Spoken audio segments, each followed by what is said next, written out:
Welcome, everyone, to another episode of Positively Trek. My name is Barry, and with me, as always, is my lovely co-host, Mr. Dan Gunther. How are you doing today, Mr. Dan? Hey, Barry, doing well. Excited, of course, as always, to talk about Star Trek and getting into the holiday spirit here in, sort of, I guess. It feels kind of un-Christmassy weather-wise, but we're doing our best. Well, yeah, weather-wise, we're experiencing one of the worst droughts in our history. I looked at the drought map on Environment Canada, and I was like, woo, it's starting to sing that song by Bing Crosby. But we might get some snow out here in the Canadian prairies. I know the eastern half got a smattering of snow recently, but we might get some, but then we might also get some freezing rain, too. So right in time for the holiday season, right? Just totally good until actually Christmas immediately. It feels like so a message. Festive. I don't know. Oh, yeah. No, definitely. So if anyone is planning on traveling, of course, happy to be little bugs in your ear while you guys travel from place to place. I find podcasts are always the way to go, traveling really long distances. But that's probably why I'm a podcaster. Do you listen to your own podcasts ever, Dan? I used to. I don't anymore. I basically, when I've gotten to the point where I'm editing most of everything we do here, and I've heard it so many times by then. Yeah, no, that's fair. But, I will actually, because I'm subscribed, so if it's in my feed, sometimes it just starts. It's always weird when I've got someone else in the car, though, because they're like, are you talking right now? And I was like, yeah, I am. So it's a bit weird. Yeah. I don't know. I feel like I've got a good voice for radio, but either way, folks, if you are traveling and you've got a podcast in your ear, make sure you've got two hands on the steering wheel and both eyes on the road while you're traveling, because it can get pretty funky out there pretty fast. So everyone take care and safe travels. I've been told I have a good face for radio. Is that the same thing? Or? More or less. Yeah, definitely. Okay. Yeah, we'll go with that. Yeah. Let's swing over to the news and talk about some of the new things that are happening in the world of Star Trek. First of all, work on Star Trek Prodigy Season 2. It's been completed. I am very excited to hear about that. Yeah, definitely. So yeah, December 13th was when this came out. Prodigy Season 2 done, packaged, wrapped up with a bow just in time for Christmas. It's ready for Netflix. Unfortunately, we won't be getting it for Christmas. Season 1 will get that on Netflix, but Season 2 still at this point just sometime in 2024. But yeah, we've got tweets from Dan and Kevin Hageman and Aaron J. Waltke talking about wrapping the season. So that's exciting. I am wildly excited about this. And, we do want to make sure that we're watching Season 1 so Netflix doesn't get any funny ideas. We got to play the game, folks, and make this happen. But yeah, what a great time to know this is happening. This definitely gets the hype up. Going to have to renew that Netflix subscription. Absolutely. So yeah, I'm going to be, like I said, streaming the heck out of this Season 1 on Christmas. And then as soon as this drops, Season 2, still, like I said, don't know the date. Don't know if it's going to be all on one day. Not sure. Big question mark for these, but we'll be talking about it here. Absolutely.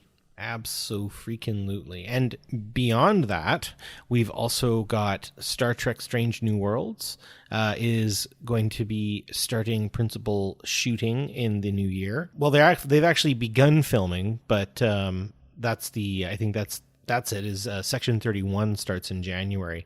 Yeah. So there's a lot of Trek coming back. That I'm glad the strikes got figured out. It sounds like the workers got what they were looking for. And so that's going to be fun. I also appreciate in the newscast, they even talk a little bit about some of the splodies that are going to be taking place. There's things that say, caution, loaded pyro. Your console's going to blow up, yo. I like that. Yeah, absolutely. I'm going to take a little second here to just complain about something. Uh-oh. And that's nothing new. It's clickbaity articles on social media. A couple days ago, there was an article talking about these tweets and stuff, basically saying Strange New Worlds teases major Star Trek event, major Star Trek happening is going to happen in Season 3.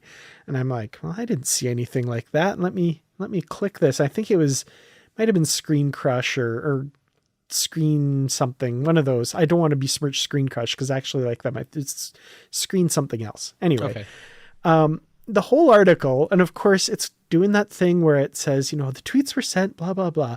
If you don't know, Star Trek Strange New Worlds started in this year and it's written by these. And, it has all that preamble stuff and you're like trying to find the thing that the article was talking about. Yeah, it was talking about exploding consoles. There will be exploding consoles in season 3 of Strange New Worlds. Sounds like someone's never watched an episode of Star Trek. Yeah, their whole thing was like basically this iconic thing from Star Trek they're doing in Strange New Worlds. It's like, yeah, we know. Yeah, rocks come out. Rocks come out. Yeah, exactly. Anyway, so that was my little tiny rant there. Clickbaity articles, guys. Stop that. Stop that. But Strange New Worlds began filming December 11th.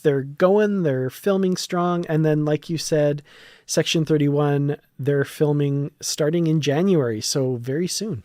That's exciting. I'm very, very excited for seeing how this little mini movie, this Section 31 movie pops out. I think I'm very interested to see what they're going to get Michelle Yeoh doing. Yeah. Well, I mean, even some people who are, I would say, very casual Star Trek fans, like definitely not tuned into all this stuff like we are.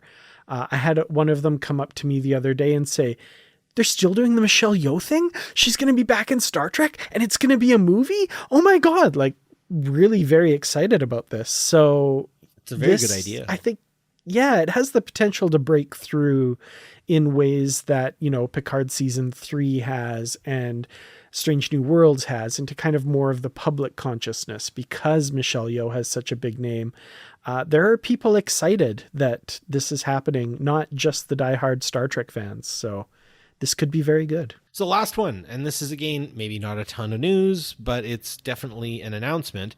The new Star Trek diecast collection is being picked up by FanHome. So they do different types of collectible kitsch, as I like to call it. But apparently they are really trying to lean in on the detail. They're trying to make sure that there's going to be a lot of different types of ships, all that sort of stuff. And I'm pretty excited to see sort of what exactly is going on here. Nothing is necessarily set in stone yet, but you can go to their website and sign up. And once you hear from it, they're saying third quarter of 2024 is when we're going to start seeing ships start appearing. And yeah, if they're really good, I'll definitely have a look and see what we can get set up. It's always been sad to see Eagle Moss disappear the way they did, but if we can get another reliable company to build us some Star Trek ships, I'm pretty happy. It doesn't matter what color the cat is as long as it catches mice. Definitely. I've said this before. I really want a protostar. Give me a protostar. And while we're at it, I'll take an Enterprise Enterprise G and or Titan A, whatever. I want to see some cool stuff. Looking forward to this. Well, I do have to say, once again, JJ Model Making, Bill Krause on the socials, y'all doing here's a picture of the ship I'm working on all the time. That's always a delight for me. But here I am just hanging out with the U.S.S. Bozeman. Nice. I'm listening. Again, super obscure. If this was even an own ornament, people would be like, "Is that the Reliant?" I'm like, "No, it's the Bozeman." Even the Reliant ornament, people are like, "What is that?" Yeah, what kind of thing is that? Yeah, and then my whole yes, this is Kelsey Grammer's ship. The dedication plaque on that ship should be like, Seattle shipyards or something like that. I don't know. Yeah, and I think its little quote should be, "Hey baby, I hear the blues are calling, toss salad and scrambled eggs." Or just like when they do just a section, it's like ... they're calling again. yeah, exactly. There you go.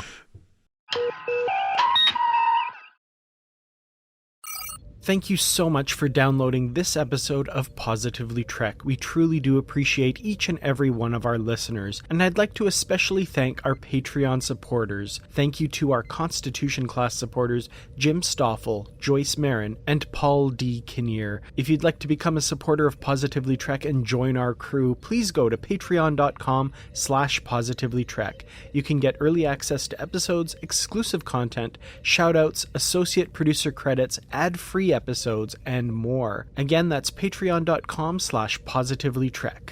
Thank you all, and live long and prosper.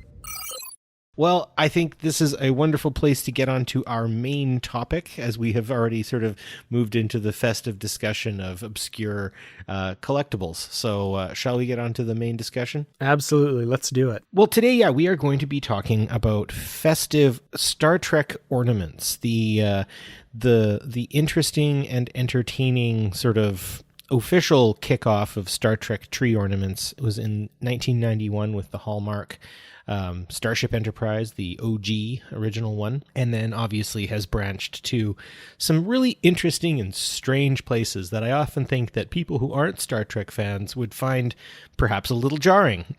So what we want to do today is we just want to talk about some of our favorites. I can talk about some of my improvised Star Trek ornaments.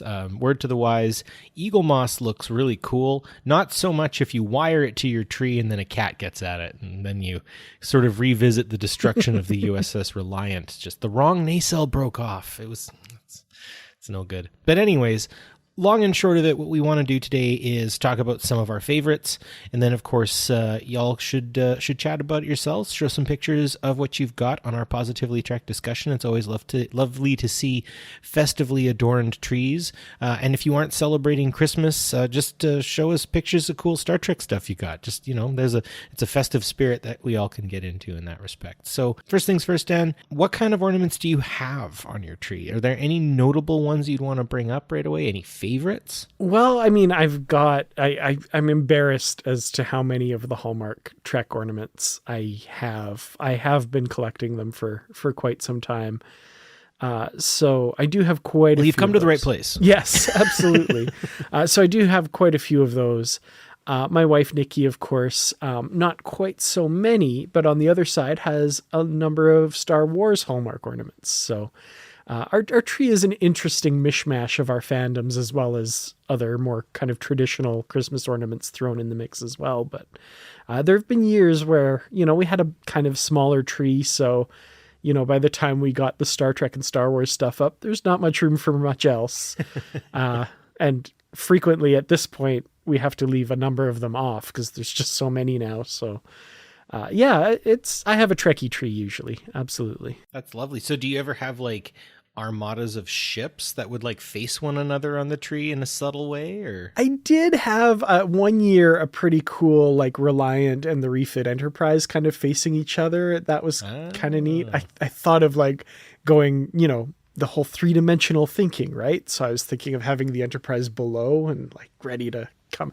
And then I was that's putting too much thought into it. But obscured by some shiny garland, some iridescent garland. Exactly. Yeah. No, that's wonderful. I improvised my first few Star Trek ornaments. There was sort of the desk Star Trek Enterprise. It was kind of just a little dinky plastic thing, very cheap, easily breakable, I would find. But yeah, I just sort of kind of wired it so that it could hang and sit there, but it would flip upside down on me all the time because that saucer section is just so darned heavy. And so, yeah, the Matt Jeffries design kind of went the way I think some of the executives at Paramount originally pitched it, was that they brought in the Enterprise upside down, basically, and were like, perfect. And Matt was like, no, no. I want it to be opposite so that it's impossible to stand up on its own. Exactly.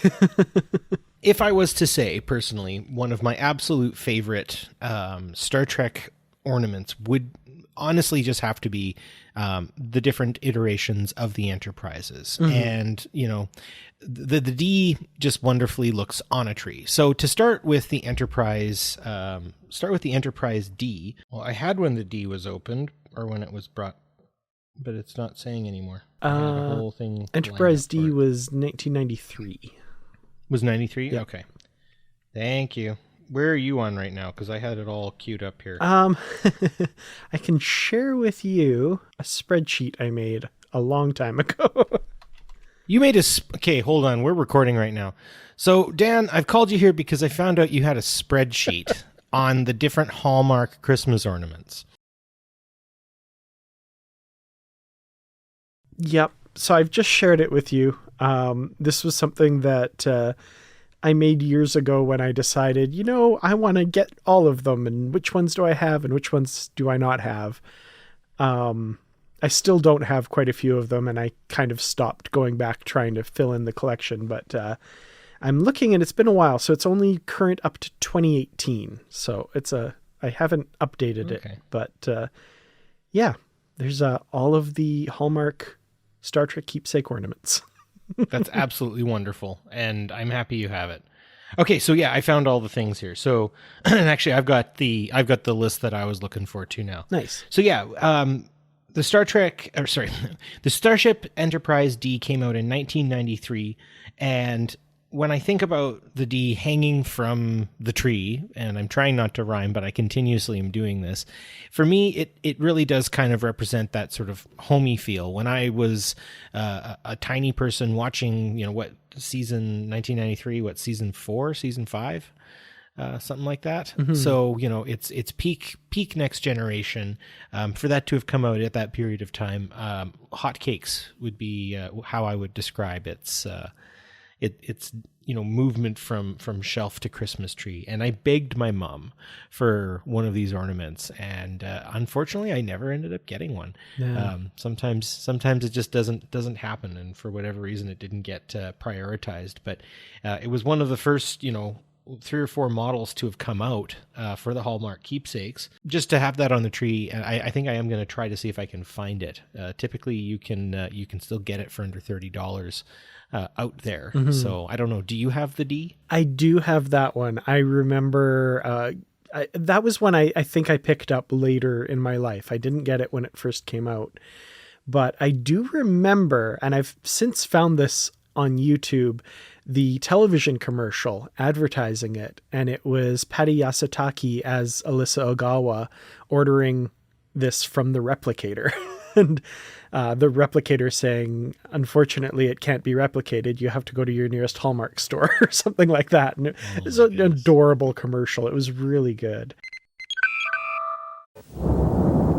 Computer, access the new keepsake magic ornament from Hallmark.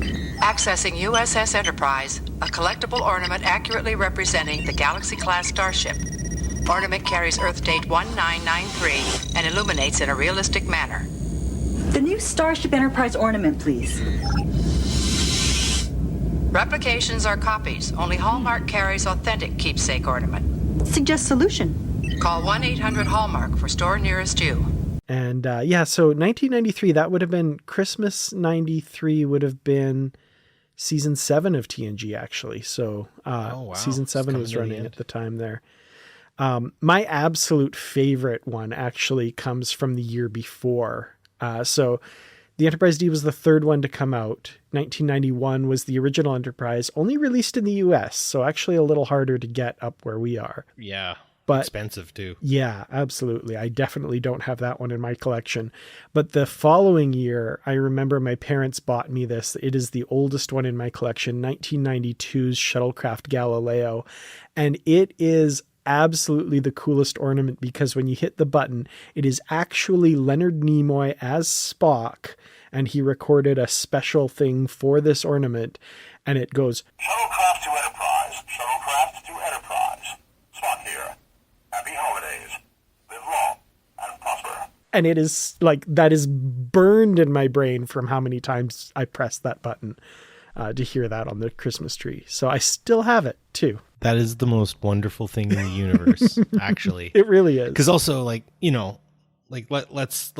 put it out there. Galileo 7 is probably one of my all-time favorites. So, yeah, no, the Galileo shuttlecraft always sort of has had a really sweet spot for me. I actually have a Galileo shuttlecraft, again, a desk model, basically of the same kind of ornament, and it just turns on like a little light, its little impulse.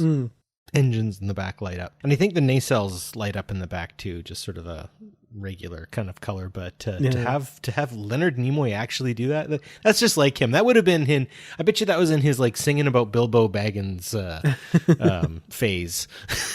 Yeah, 92. So it would have been well after that. It would have been after that. Well after that. Never mind. Yeah, but it was nice too. The front 3 viewports lit up with kind of a warm yellow glow, and then the back impulse engines lit up as well. The warp engines didn't, unfortunately, but one of my treasured Star Trek things. I absolutely. That's totally cool.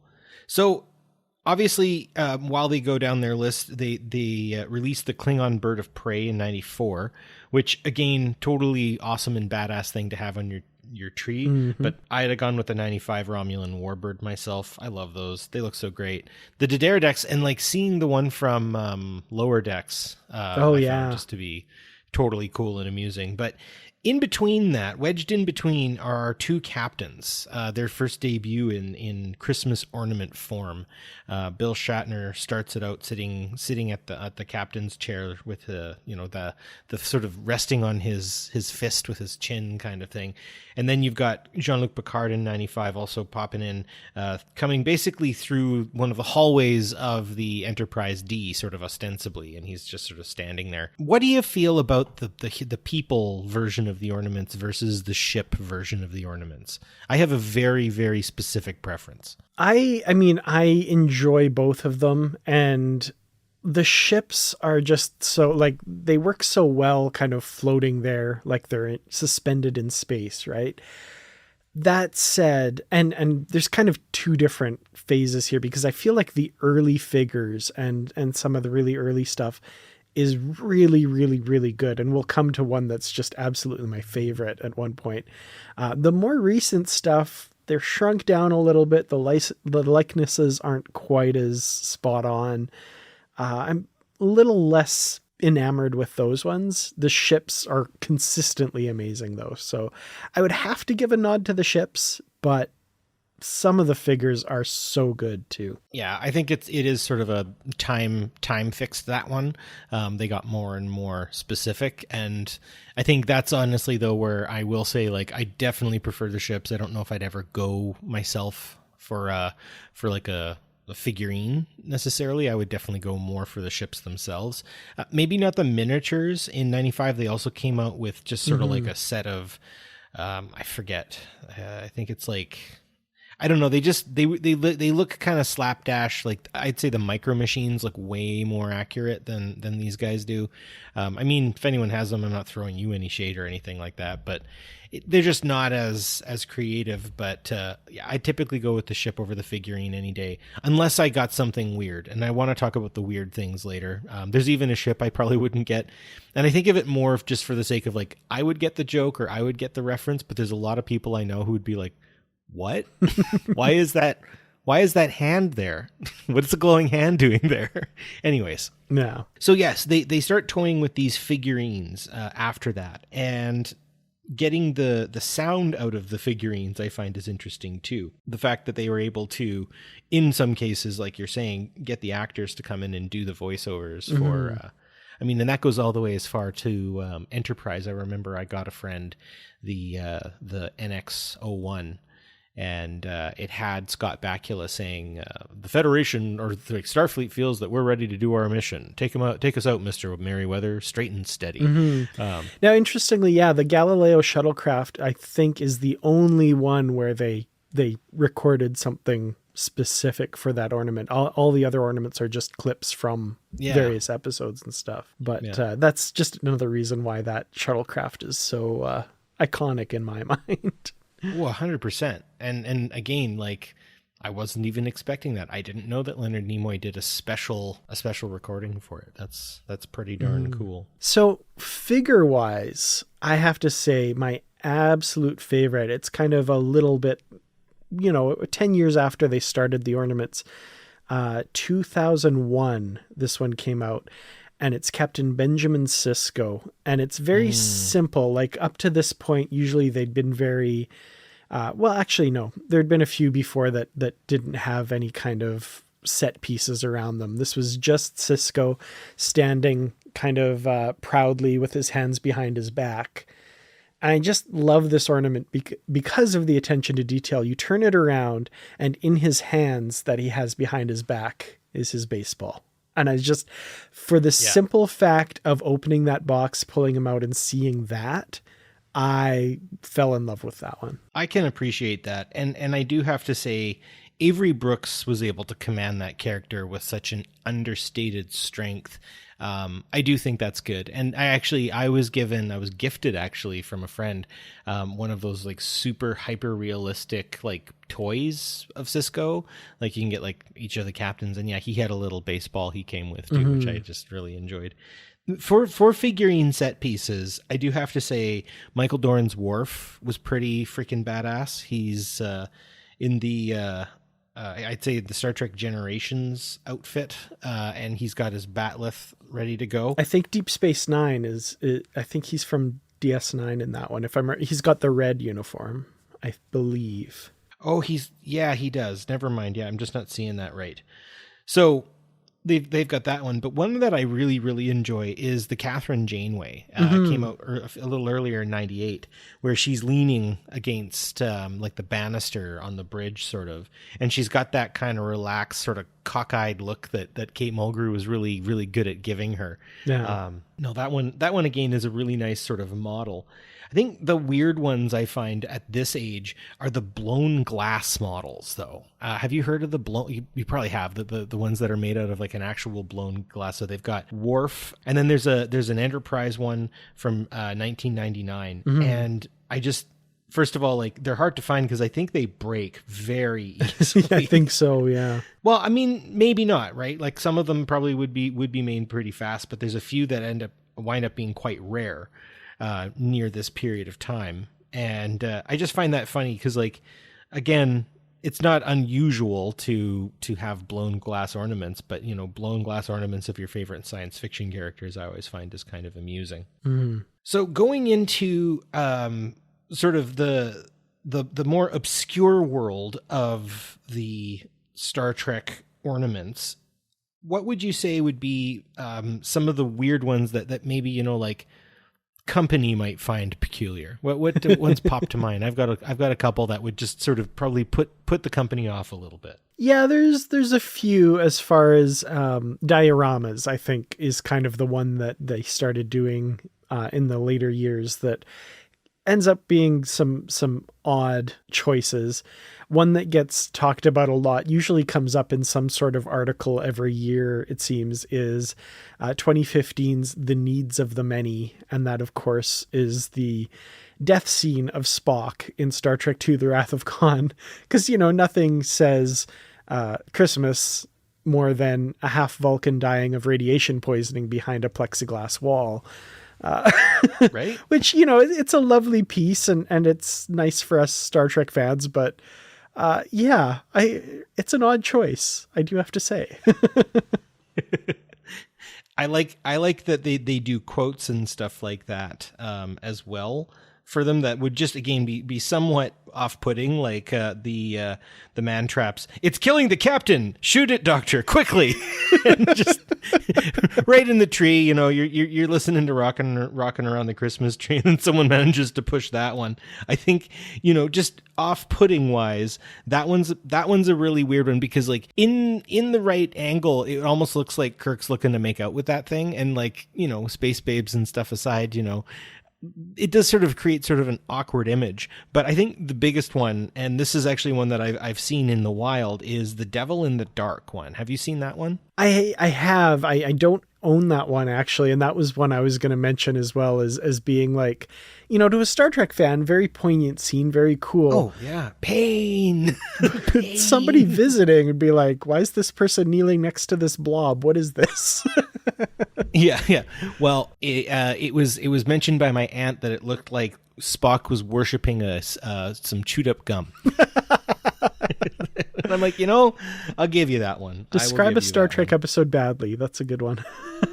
Yeah, right. So I think more or less thinking about the other aspects of sort of weird and off-putting ones, I think I like the Sulu attacking Kirk with a sword. Richelieu, beware. Right? Or it's an earlier one, but it was like Kirk in a pile of tribbles. I like that one. That one's cool. Yeah. So it's enclosed and it actually has little tribbles in it. When you hit the button, it has a mechanism that brings them back up to the top, and they keep kind of falling on him as you hear like tribbles cooing and purring and stuff. It's a pretty cool ornament. I like that one. That's amusing. I enjoy that a lot. So the other one, and this one's actually brand new. I've seen it not in the wild, but actually at the mall. The Hand of Apollo. Yes. When it's grabbing the Starship Enterprise. I was killing some time waiting for a prescription to get filled when I was sick. And so I'm just hanging out, and I'm kind of by the Hallmark store, which is near to our Shoppers Drug Mart. And Dan knows what I'm talking about. But I'm there, and I remember someone saying, like, I'd buy that, but it's got a weird hand on it. And I'm like, oh, you don't know the episode, but I also understand why you wouldn't buy that, because it's got a weird hand on it. It's a glowing hand. That's a bit weird. Yeah, it is actually, like, it's not totally off-putting, I would say. I think we can still kind of figure out who it is.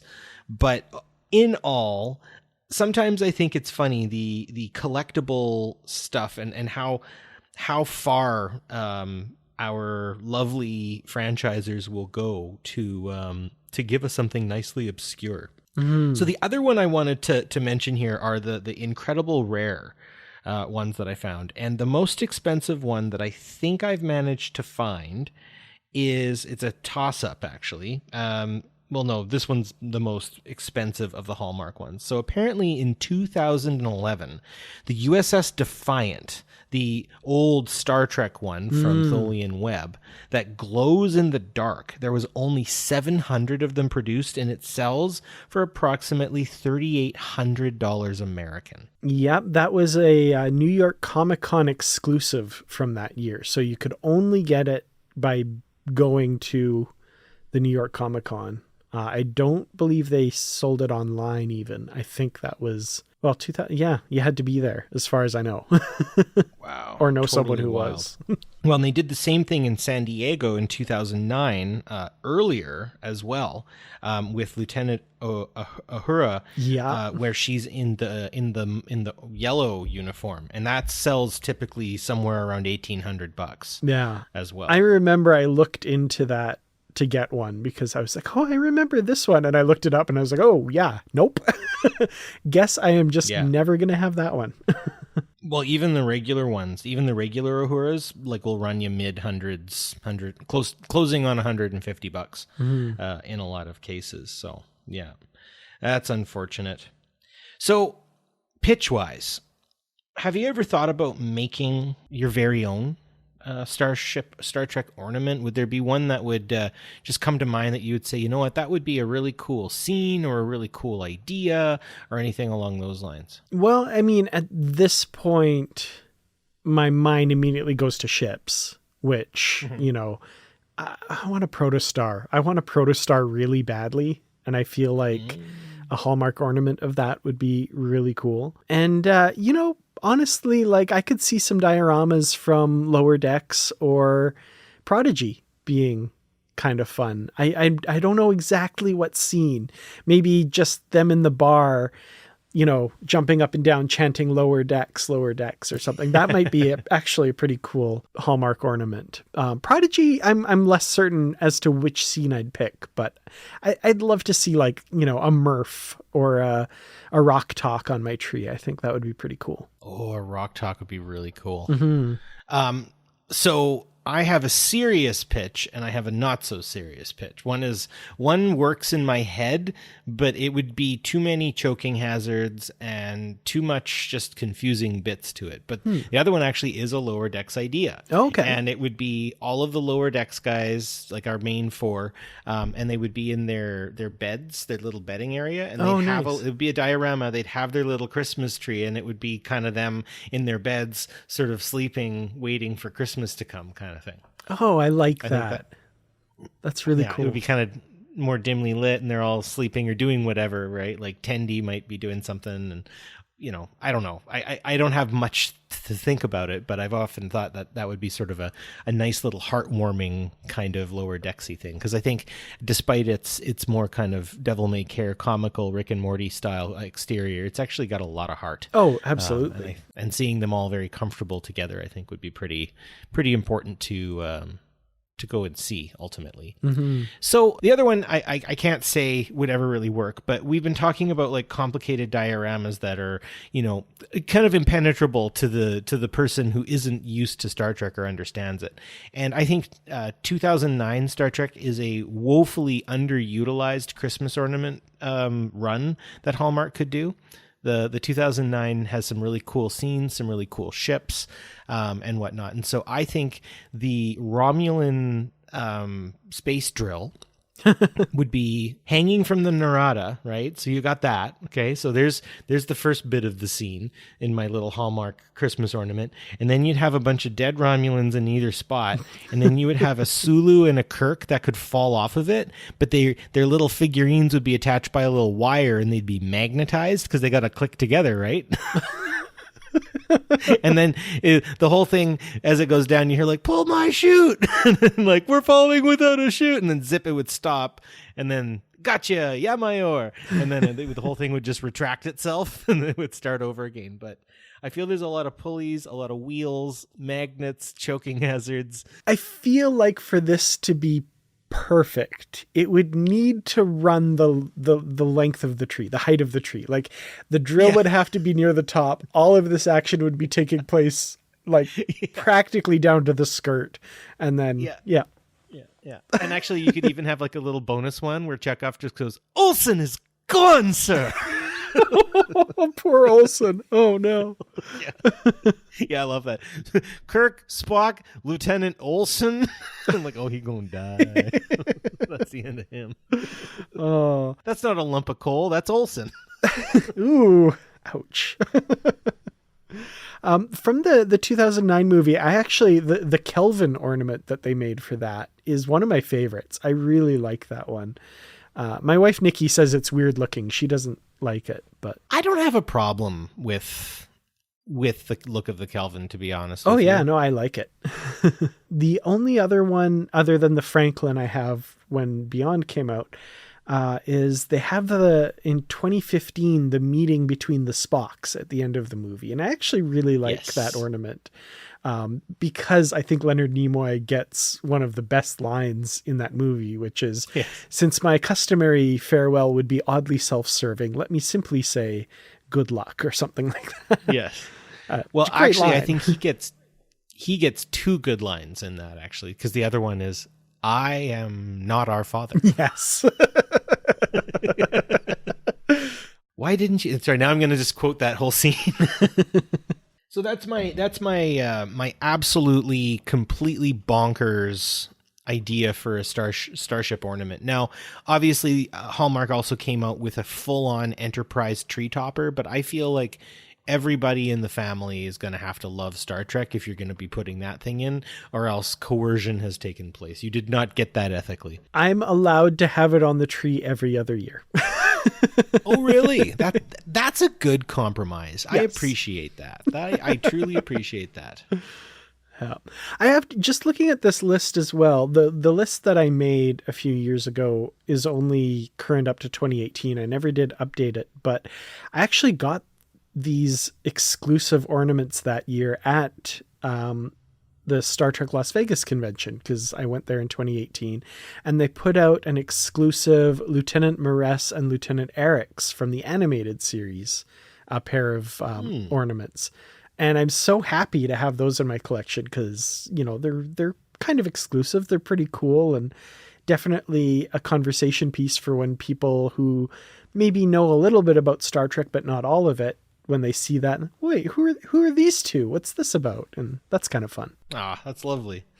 I'm realizing also that in 2012 they started re-releasing, and I was talking about the D earlier, and it's definitely a much better designed ship. It even can be put on a little stand when it's not Christmas time, as well. So I do have to say I am pretty happy with the sort of how they've managed to find a way to make it more than just a Christmas ornament. But I was going to ask you, again, San Diego Comic-Con has a super rare Kelvin. The blown up and blasted Kelvin came the same year, but that bad boy runs for around 500 buckaroos. So no, thank you. Yep, I do not have that. No, thank you. I wouldn't want to do that one. Of course, there's also like rare golden enterprises as well that sort of show up a few times. But the most recent ones I think are quite interesting because you can actually get a badgie for your tree at this point as well. And I gotta say, I don't know how I feel about getting a badgie on my tree. He's a scary character. I gotta say, yeah, that's this year's crop of ornaments. They came out with a pair of badgies to hang on the tree, and I haven't put them up yet, and Nikki is also unsure how she feels about Badgie being on the tree. So yeah, she's not a fan of that character at all. You can spray him silver and he can be Goodgie. That's a thought. Maybe they'll put out a SDCC Goodgie exclusive next year or something. You know, aside from the Mirror Universe ornaments that have just come out recently as well, they were last year's. It's good to see that that it seems like they're not running out of ideas for things to do. And of course, they're even getting stuff from Star Trek Picard. La Sirena came out a couple of years ago, which is pretty cool. You've again got kind of larger dioramas and stuff. You've got Burnham and Saru, the Discovery itself. And one that I've always loved is the OG tricorder. If I could ever get my hands on an OG tricorder, that would be just cool to kind of go with my Star Trek costume that I wear every Halloween, because that's what I do. One of the last sort of honorable mentions I'll give as well, and this one perhaps is a little easier to find, though it is a rarer ornament, and it's one that you would definitely have to possibly explain because it's not the D, would actually be the 2017 Enterprise C. I like the look of the C. I've always loved it. And among Christmas ornaments, I've seen the C as well in the wild. And I developed a little more love for it. I don't typically think much about the Enterprise C. I don't find it to be the most inspiring of the Galaxy class style designs. But I don't know. Add some garland, some tinsel, some lights, and some unaffiliated ornaments, and it looks really good up there. So I'm going to end on saying that as a tree ornament, the Enterprise C it's a stout little number. I like it a lot. Yeah, I'm a fan of that one. Another one that they did a battle damaged version of a couple years later from SDCC, and I imagine it's probably a pretty penny as well. Looks like it, yeah. Going through this list, it's amazing because like you get ones that are $10 and then other ones that are $5,000. So a lovely trip down the ornament lane. Now I don't have any ornaments for the current tree that I have, unfortunately. I've yet to start. We actually just got a brand new tree this year. And so we'll be adorning it with less kind of sort of the bland, like these ones are all silver and black or something, or silver and gold. And so we'll use those. Eventually we're going to try to get kind of more specific ornaments for the tree and stuff. So there will have to be some Star Trek that's going to go up there. And I mean, I would even support my better half and allow her to find some NSYNC, Christmas ornaments, perhaps. There's got to be some out there. I don't know. And if there isn't, there's our money making venue, sir. Absolutely. Yeah, I'm sure. I'll go in with you on that. Yeah, no, I'm actually so happy that, my wife's other great love is Star Wars. So, I feel like we could probably set up an epic battle between the two universes on the tree somehow, with, Picard out front giving an inspiring speech and Darth Vader facing him down with a lightsaber or something. Just getting ready to force choke him. Yeah, absolutely.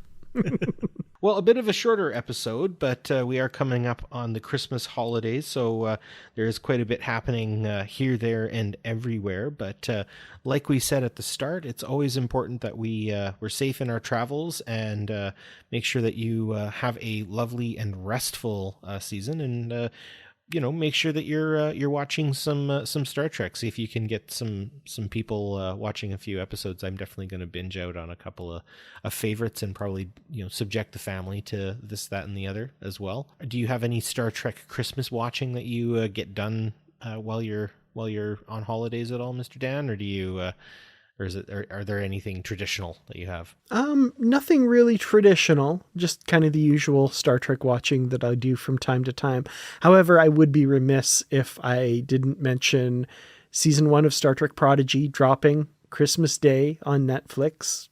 Gonna be watching that on that day, and I hope a lot of other people are too, to get those streaming numbers up and make them realize what a gem they have there. So I think that's going to play a big part in my Christmas holidays this year. Well, let's arrange a rewatch, you and me. Absolutely, for sure. I have to say, when Christmas time comes around, I start watching a lot more of the original series. It's a weird thing. I think it's a comfort thing.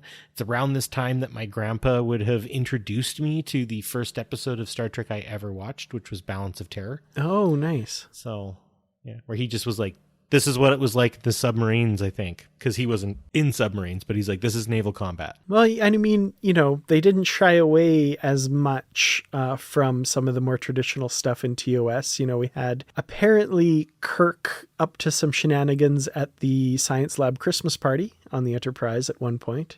And we also, in the episode Charlie X, I guess it's not Christmas, it's Thanksgiving, but we get the voice of Gene Roddenberry over the intercom saying there's turkeys in those ovens, real turkeys. I didn't know that was actually Gene Roddenberry saying that. That is apparently Gene Roddenberry. He did the voice of that. That's the only time he appears in Star Trek, sort of. Huh. I'll have to watch that episode and listen to it because I'm not terribly familiar with Gene Roddenberry's voice necessarily. Like I might not be able, I know Michael Dorn's voice more and better if we think about like Star Trek actors. Like I actually spotted Michael Dorn in a movie recently and was just like, that's Michael Dorn. I can hear his voice. And then, it turned out it was him. It might've been a Christmas movie. I can't remember, but, anyways, well, with that, we hope everybody continues that conversation about their favorite Star Trek ornaments, or even ones that you've just sort of managed to get on the tree somehow, right? I mean, guerrilla ornamenting is 100% acceptable with the Positively Trek crowd, so make sure you share what you've got. On our Positively Trek Facebook community, we would love to see what absolutely stellar ornaments you yourself have. Absolutely, yeah. One thing I used to do every year, and I haven't in a while, is I took a video of my Christmas tree and with the different ornaments, but we're a little late with the tree this year. I don't know if I'm going to be able to get that done or not. Do you play the, when you're doing like the ship movement around and stuff, do you play the music, like the motion picture music? Ooh. When Kirk is looking at? Yeah, that makes sense. Actually, it's funny because there is a refit Enterprise model and there is an ILEA one. So you could have a whole motion picture section of the tree and play ILEA's theme like they do at the start of the motion picture there. And all the lights and stuff just make it all like blues and oranges, and you can be like, I am penetrating the V'ger orifice as you're like moving into the tree. It's perfect. So festive. I love it. More Spock. Yeah. Oh, perfect. Yeah, we need that. Oh, as like Spock with his thruster pack. Yes, and one of his things would be saying like the very like innuendo laden scripting that took place at that time.